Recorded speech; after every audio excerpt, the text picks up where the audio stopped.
Guys, स्वागत है आप सभी का हमारे इस विवेक स्टडी में। उम्मीद करते हैं कि आप लोग अच्छे ही होंगे, स्वस्थ होंगे, हष्ट पुष्ट होंगे, अच्छी तरह ज़िंदगी बीत रही होगी। तो देखिए, अभी हम लेके आए हैं क्लास 11 का सब्जेक्ट ज्योग्राफी से और चैप्टर 2 का। ये चैप्टर 2 क्या है कि संरचना तथा भू आकृति विज्ञान। ये हमारा ज्योग्राफी का चैप्टर 2 है और जिसका हम बहुत ही इम्पोर्टेंट ऑब्जेक्टिव प्रश्न लेके आए हैं, माने ऑब्जेक्टिव क्वेश्चन लेके आए हैं, जो कि आपको एग्ज़ाम लेवल क्वेश्चन इससे आएंगे। तो आप लोग जो भी इस वीडियो को देखेंगे वो ज़रूर अंत तक देखें। अगर अच्छा लगे तो देखिए, हमारा पहला क्वेश्चन है कि बंगाल की खाड़ी में गिरने वाली नदियाँ कौन सी है। बंगाल की खाड़ी में जो नदियाँ गिरती है, बहुत सी गिरती है, लेकिन इसमें आपको ऑप्शन के अनुसार दिया हुआ है कि कौन सी गिरती है। तो इनमें उपरोक्त सभी जैसे में क्या है कि महानदी, गोदावरी, कृष्णा, ये सभी नदी की जो ये नदियाँ जो है सभी इनकी जो पानी होती है ये सभी आकर के काम मिलती है तो बंगाल की खाड़ी में मिलती है। तो ये हमारा ऑप्शन डी माने उपरोक्त सभी सही हो जाएगा। अब अगला कह रहा है कि सतपुरा किस प्रकार का पर्वत है। सतपुरा जो किस प्रकार का पर्वत है तो वो है ब्लॉक। अगला है कि हिमालय और अन्य प्रायद्वीपीय पर्वतमालाओं की भूवैज्ञानिक संरचना कैसी है। तो वो कैसी है तो वो है उपरोक्त सभी है, तरुण भी है, दुर्बल भी है और लचीली भी है। तो हमारा ऑप्शन डी सही हो जाएगा। अगला कह रहा है कि भू आकृति विज्ञान क्या है।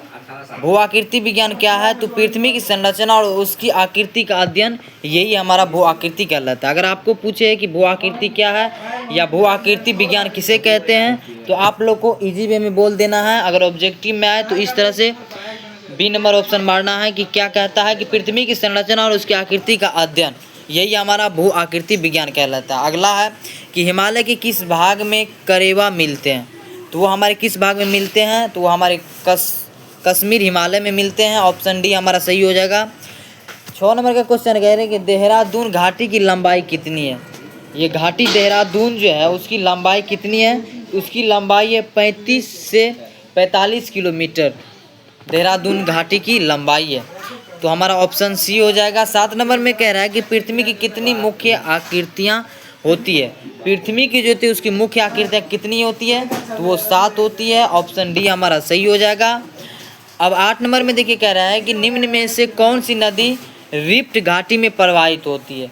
निम्न में से कौन सी नदी रिफ्ट घाटी में प्रवाहित होती है तो वो हमारा देखिए नर्मदा होती है रिफ्ट घाटी में प्रवाहित। तो हमारा ऑप्शन डी करेक्ट हो जाएगा। अगला कह रहा है कि देहरादून घाटी की चौड़ाई कितनी है। देहरादून घाटी जो है उसकी चौड़ाई कितनी है। इससे पहले लंबाई था तो लंबाई मेरा कितना था 35 से 45 किलोमीटर। अब उसी तरह कह रहा है चौड़ाई, तो चौड़ाई हमारा कितना है इसका 22 से 25 किलोमीटर। अब देखिए 10 नंबर में कह रहा है कि सिंधु, गंगा, ब्रह्मपुत्र मैदानों में जलोढ़ की औसत गहराई कितनी है। तो वो हमारी कितनी है 1000 से लेकर 2000 मीटर के बीच, 2000 मीटर तक है। अब 11 नंबर कह रहे हैं पृथ्वी की सर्वाधिक दिखाई देने वाली आवृत्ति कौन सी है। पृथ्वी की सर्वाधिक दिखाई देने वाली आकृति कौन सी आवृत्ति कौन सी है तो वो हमारा है समानवृत्ति। अगला है तेज बहाव वाली तीस्ता नदी कहाँ बहती है। तेज बहाव वाली तीस्ता नदी जो है वो कहाँ बहती है तो वो हमारा बहती है दार्जिलिंग और सिक्किम हिमालय में बहती है। अगला है करेवा भू आकृति कहाँ पाई जाती है। करेवा भू आकृति कहाँ पाई जाती है तो वो हमारा पाई जाती है कश्मीर हिमालय में। तो हमारा ऑप्शन डी मार देना है। अगला है कि लोटक झील किस राज्य में स्थित है। लोटक झील जो है वो किस राज्य में स्थित है। अगर आपको क्वेश्चन में आता है इस तरह से तो आप इस वीडियो को अगर देखते हैं तो ज़रूर है कि आप इस क्वेश्चन को छोड़ करके नहीं आएंगे। तो हमारा ऑप्शन देखिए मणिपुर, बी ऑप्शन सही हो जाएगा। अगला कह रहा है कि पृथ्वी के किस भाग की आकृति को गहन रूप से अध्ययन किया जाता है। पृथ्वी के किस भाग की आकृति को गहन रूप से अध्ययन किया जाता है तो वो हमारा हो जाएगा उच्च भूमि। तो ऑप्शन सी हमारा सही हो जाएगा। अगला ये कह रहा है कि कश्मीर घाटी अवस्थित है।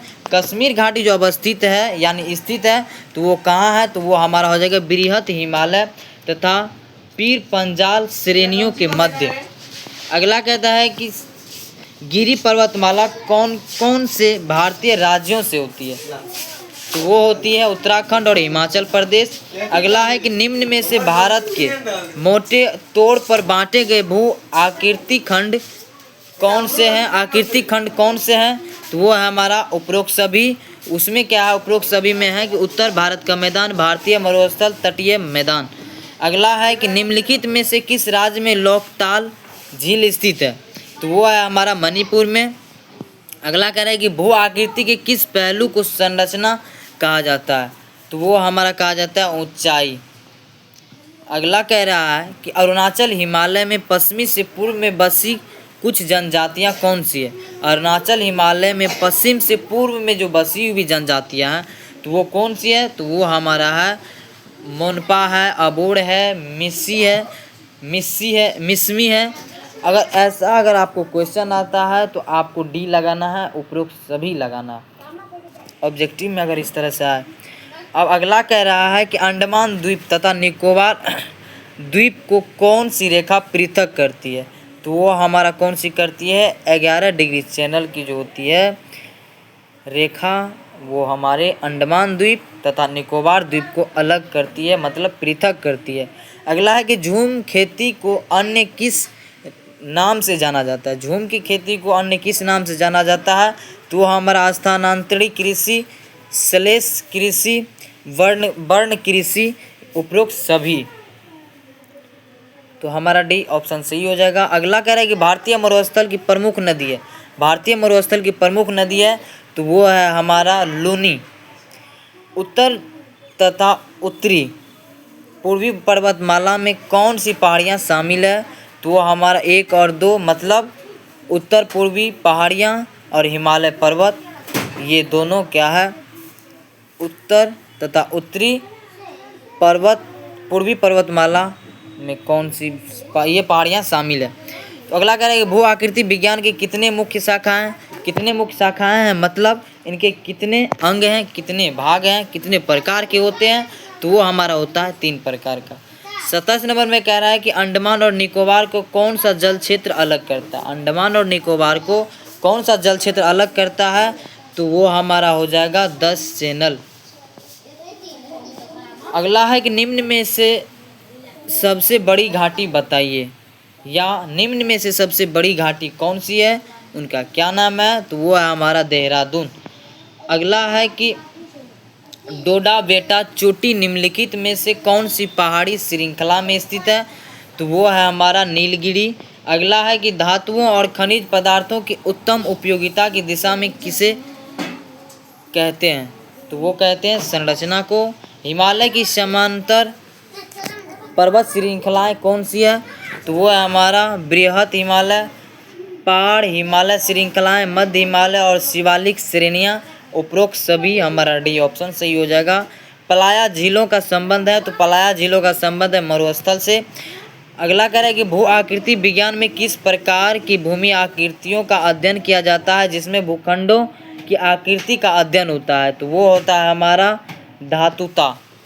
अगला है कि वर्तमान अनुमान के अनुसार पृथ्वी की आयु लगभग कितने वर्ष है?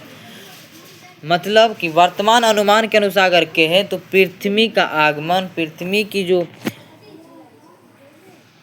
आयु है वो लगभग कितनी है? तो वो है हमारा 46 करोड़ वर्ष पहले।